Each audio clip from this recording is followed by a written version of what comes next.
cái đường quả mà bánh nó hướng ngọc.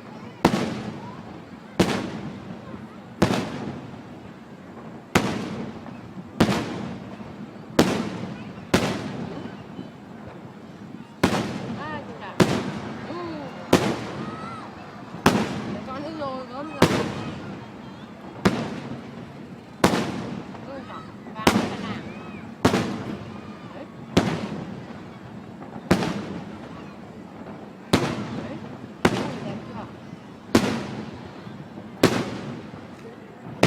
Quá đẹp luôn.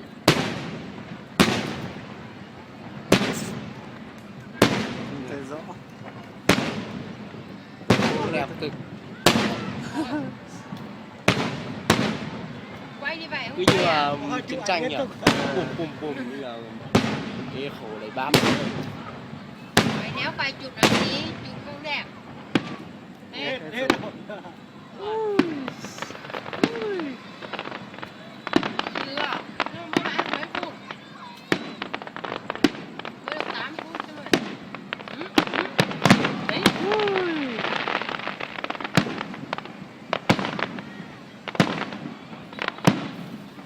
Thì nó sáng quá không đẹp. Đấy. Ồ. Nó sướng nhỉ?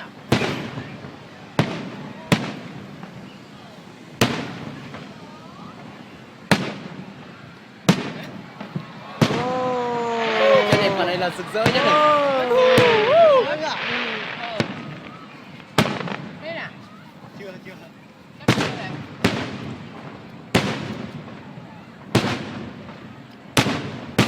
Nổ ăn nhỉ? Nổ gớm. Hai phát liền.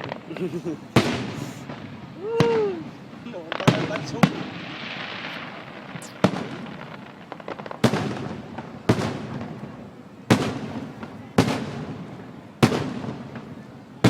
Rực rỡ đi.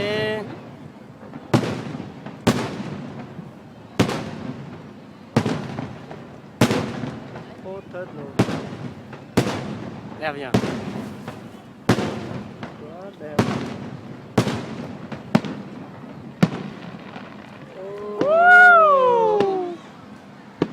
Vươn ra. Kết quả này Nốt chỗ này nữa chắc à? Nốt chỗ này nữa đây hết này chắc à? sao không làm cái dòng chữ trên đấy nhỉ? Không biết có làm được không? Chắc được mà vì cái lập trình kiểu như là nó bắn xa bắn cao bắn thấp ấy. Thấy rồi. Thế rồi đây. Đấy đây. Rực rỡ quá. Rực rỡ nhỉ? Gì nữa? Thế rồi nào. Bài sợ quá.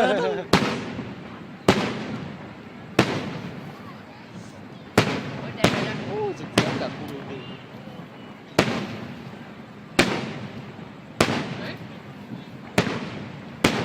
Nhìn sướng mắt nhỉ? Ăn từ giờ đến 10 giờ.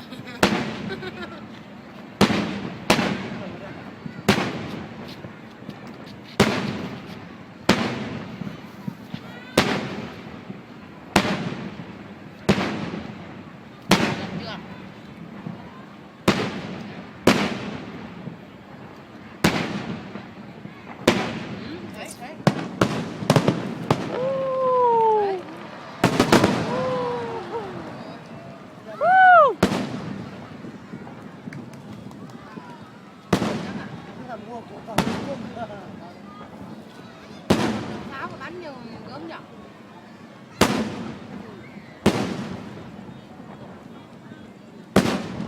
Nhìn người kìa. Cái kia mà đi từ đầu nàng cái đến đây là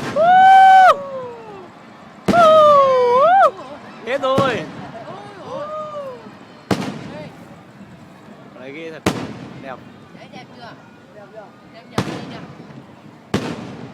Lên kìa. Chị là chưa? Đấy. Đấy phải xem nó. Nó lên từ dưới đi lên đấy mới xịn kìa. Đâu? Anh mình di chuyển sang bên kia đi. Chuyển vào sân đấy. Hết chưa? Chắc gần hết rồi. Người nhớ quay đi. Ê, phải lúc đầu phải ở đây cơ nhỉ.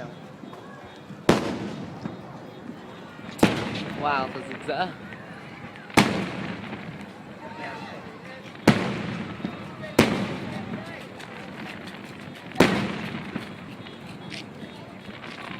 Hết à?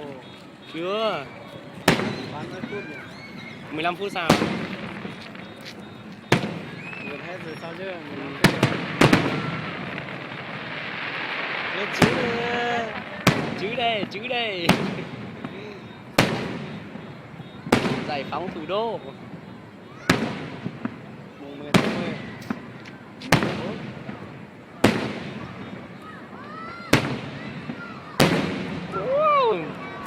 Nhưng uống vào mì sao chứ? Ừ. Cảm giác như là nó Uống vào mì ấy. uống vào mình rồi. Đây chỉ mấy chục tỷ ấy. Cái tiền đầu tư cái này ấy, tỷ Đá không? có mà chục tỷ.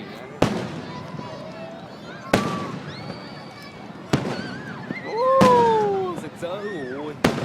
Cái gì màu kia? Cái này còn phải nhìn tận mắt mới tin được.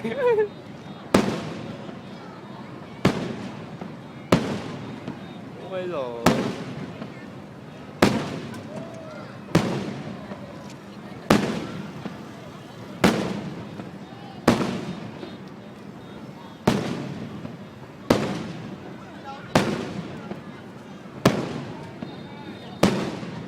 Còn chắc là còn 1 phút nữa.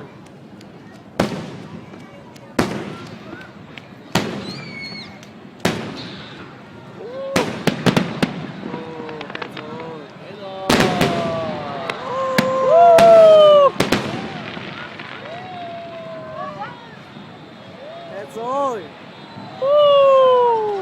Hết phim. Hết rồi. Mùng 10 tháng 10 2014 hết phim rồi.